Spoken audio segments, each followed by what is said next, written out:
Friends, welcome to my channel daily solution. आज आपण पाहणार आहोत इयत्ता चौथीतील बालभारती यातील दुसरा पाठ बोलणारी नदी याचा स्वाध्याय। Please like, share and subscribe. बोलणारी नदी स्वाध्याय। एका वाक्यात उत्तरे लिहा। लीलाला कसली हौस होती? लीलाला खोड्या करायची सौस होती। लीलाला काय खायचे होते? लीलाला बर्फाचा गोळा खायचा होता। नदीबाई कोणाकोणापेक्षा मोठी होती? नदीबाई माई, आई आणि ताईपेक्षा मोठी होती। आईने पेढ्याचा डबा कोठे ठेवला होता? आईने पेढ्यांचा डबा शिंकाळ्यावरच्या बुट्टीत ठेवला होता। पेढा घेऊन लीला कोठे गेली? पेढा घेऊन लीला गोठ्याकडे गेली। प्रश्न दुसरा। खालील प्रश्नांची उत्तरे तुमच्या मनाने लिहा।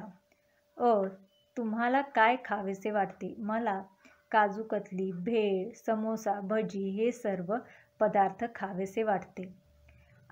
घरातील मोठी माणसे कोणते पदार्थ खाऊ नये असे सांगतात?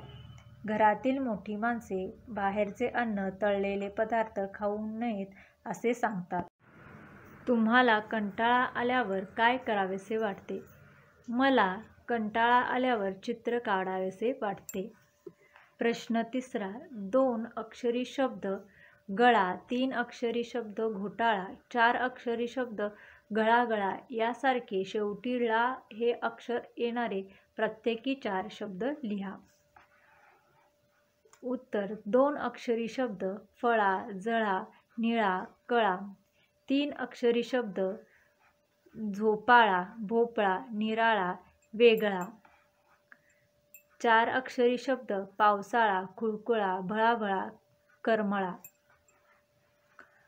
प्रश्न चौथा। कोण कोणाला म्हणाले? नको बुडवू शाळा, ताई लीलाला म्हणाली। काय खाऊ आणलास? लीला भोला मामाला म्हणाली। तू बदामी पेढे नदीत टाकलेस, आई नीलाला म्हणाली। काय ग लीला, नदी तुझ्याशी बोलते? माई लीलाला म्हणाली। खालील शब्दांचे अनेकवचन करा। डबा, बैल, नदी, डोळा, दिवस, पेढा। आन्सर। एकवचन आणि अनेकवचन।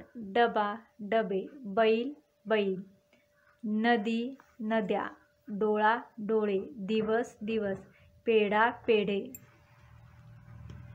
प्रश्न 6. लीलाप्रमाणे तुम्हाला नदीशी बोलायचे असेल तर तुम्ही नदीशी काय बोलाल? नदी आई, तुझ्यामुळे आम्हा सर्वांना पाणी मिळते, तुझ्यामुळे आमची शेती पिकते, यामुळे आम्हाला अन्नधान्य, पालेभाज्या, फळे मिळतात, तुझ्यामुळे आम्ही पोहायला शिकतो, मला तू खूप खूप आवडतेस। प्रश्न 7. या पाठात वावर हा शब्द आलेला आहे। वावर या शब्दाचे 2 अर्थ सांगणारी खालील वाक्य वाचा। रामजी वावरात कापसाचे पीक आहे। वावर म्हणजे शेत। दुसरा। सरपंचाच्या घरात लोकांचा नेहमी वावर असतो। वावर म्हणजे वर्दळ, ये जा।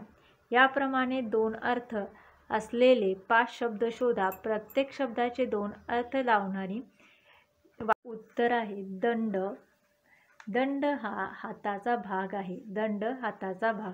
वाहतुकीचे नियम मोडल्यास दंड होतो। दंड शिक्षा। मान। सीमाने स्पर्धा परीक्षेत पहिला येण्याचा मान मिळवला।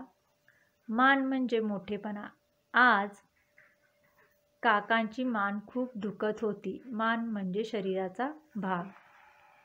3. गोळा। मला बर्फाचा गोळा आवडतो।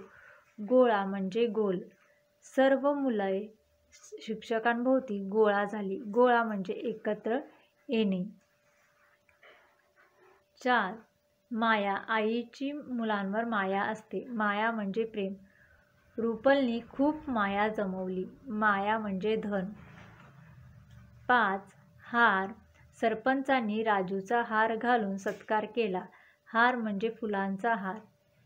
लंगडीच्या सामन्यात सतीशच्या संघाची हार झाली. हार म्हणजे पराभव. Thank you for watching video. Please like, share and subscribe.